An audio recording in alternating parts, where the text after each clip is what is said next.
If I don't have that kind of compassion, then my faith is worthless. God's calling in a person's life can happen at a very early age, at least for me. I remember that it was a cold winter day and I was wearing a jacket, and as I walked along the sidewalk, I could hear behind me the noise of some boy who was making some noise, and I began to realize that he was teasing me for being Chinese. Now, I'm obviously not Chinese at all, but like I said, I had a hood on and maybe he just mistook me for somebody else. As I turned around and looked at him, he was making Chinese eyes like this.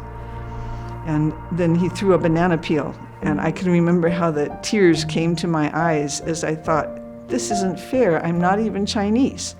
And I also thought, and even if I was Chinese, it still wouldn't be fair. And even at that young age, I kind of had a sense of justice and that this wasn't right. And although I couldn't think any more, beyond that level, but later on, I came to feel like that incident was the time when God put his hand on me and said, I want you to identify with people who are different from you. And that has been a theme throughout my life.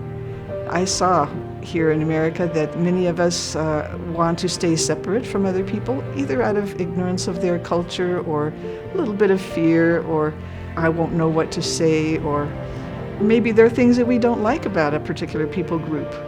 We don't like certain habits or cultural attitudes that they have, and so we just keep off from taking that initiative to love our neighbor. And I strongly base that on Matthew 9:35-38, where Jesus is obviously being with people in their homes, in the marketplaces, in the places where people gather. He's touching the lepers and being touched by the lepers, the prostitutes. So this is his model for us of how to love people. And that passage tells us that when Jesus saw the suffering and the needs, he felt compassion.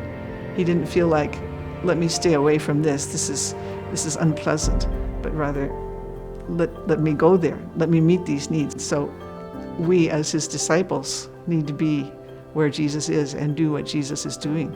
If I don't have that kind of compassion, then my faith is worthless.